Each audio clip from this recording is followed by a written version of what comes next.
everybody, and welcome back to my channel. Married at First Sight couple Keith and Iris are apparently still married after all this time. I'm just as shocked as you are. Iris actually blew the lid on all of this under Mindy's Instagram post where she complained about not being able to track down Zach in order to divorce him. Jasmine from another season of the show also talked about how she and Will were trying to get divorced, but it's taking a while just because of the show's regulation about it.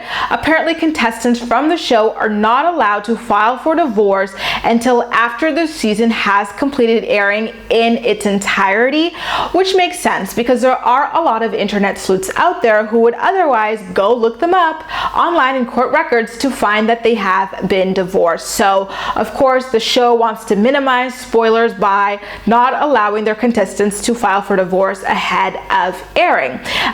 Just from background, in case you guys might have forgotten who Keith and Iris are from Married at First Sight, Keith is like a tutor, a youth mentor, guidance provider.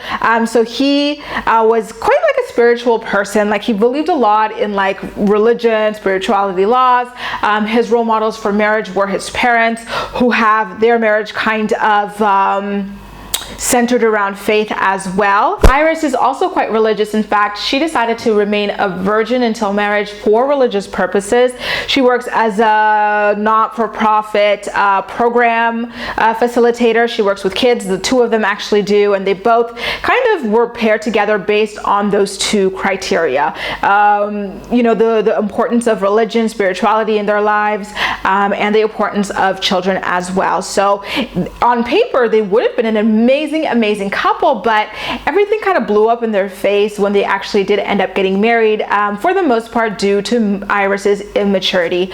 Iris, like I said earlier, decided to remain a virgin until she got married. And obviously she didn't want to just, like, you know, have sex on her first night of being married because she had waited all this time to find someone whose principles match hers. So she needed to get to know Keith a little bit better, which was fine for him as well. Like, he was not in a rush to sleep with her, but the problem was her lack of maturity surrounding communication when it comes to intimacy in particular. Like, the experts, the psychologists and stuff would try to work with her and ask her different questions to get her to open up about, you know, things outside of sex, even just like intimacy in general. Like, how do you feel about the idea of like treating your husband Keith to like a romantic massage, or how do you like the idea of like talking about different things that you have an interest in, whatever. And she consistently would shut down, and she was just too reliant on virginity being her identity, to the point where Keith was like uncomfortable with the idea of sleeping with her. I think that he was done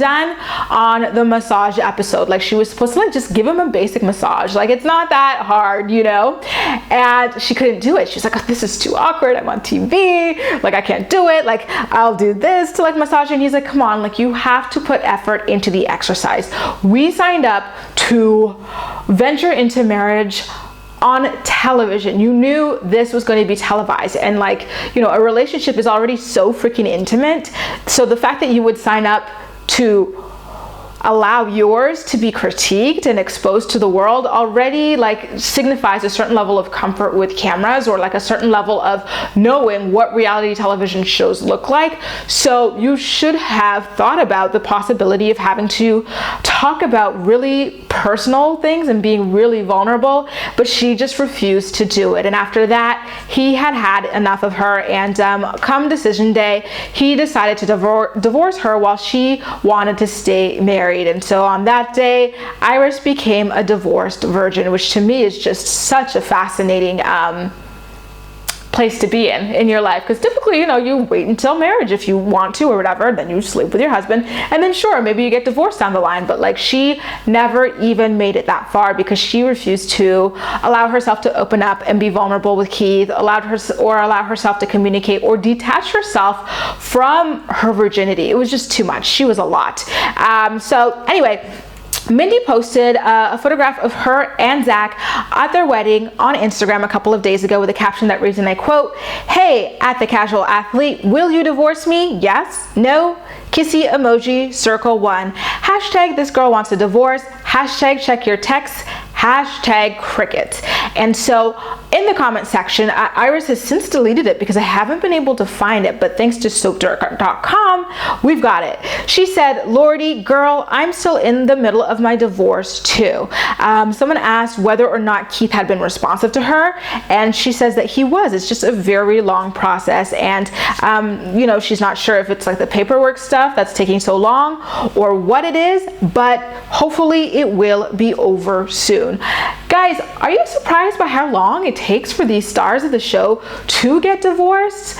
And by the way, do you think that the show should have some kind of better process for working on this so that people are not stuck in marriages that they don't want to be? This doesn't particularly apply to Keith and Iris because to them, in their case, sorry, it seems to be an administrative problem more than someone digging their heels in the sand. But when it comes to Zach and Mindy and Amber and Matt, it seems like Zach and Matt are purposely refusing to divorce the women to maintain a sense of power and control over them. Amber had talked about how she consistently sent Matt the paperwork. She wanted them both to leave with what they came in with. So like, it's not like he ever stood a chance of losing anything. Matt was broke. He was homeless. He was living on people's like couches. Like he had nothing. So I don't know what his deal is. And she even when they were filming a reunion kind of tell-all special, she brought a notary in there to get him to sign, and he still refused to do it. So I kind of feel like moving forward, just based on the emotional turmoil that Amber and what's her name? And Mindy have been put through by their husbands refusing to grant them their divorces, I think that it should be written into the clauses. Like, all right, guys, because the show does, I don't know if you know this or not, but the show does provide them with the legal fees that they need or lawyers to go through with the divorce. So it's not like they're going to be paying out of pocket or anything. The show provides it to them. So it should be easy peasy. But unfortunately, some of these guys, like, I don't know, I call it a personality disorder. Like they don't want these women to be happy, and so they dig their heels at every turn. And so I feel like it should be written into the contract where you have to, if you don't want to stay married on decision day, then you have to go through with your divorce within X amount of time, otherwise X, Y, or Z happens to you. I would love to see that. That way no one has to suffer anymore. Like, these stories truly are heartbreaking. It really sucks that women who are mistreated in marriages that they went into very hopeful are not even allowed to peacefully divorce, you know, by their really awful, emotionally abusive husbands. Anyway, in the case of Iris and Keith, it's been about 2.5 years now since they were originally paired on Married at First Sight. So are you surprised to hear that they're still married at this point? Let me know all of your thoughts and opinions in the comment section down below, and as usual, we'll chat. That's all for now. Thank you so much for watching, and I'll see you next time.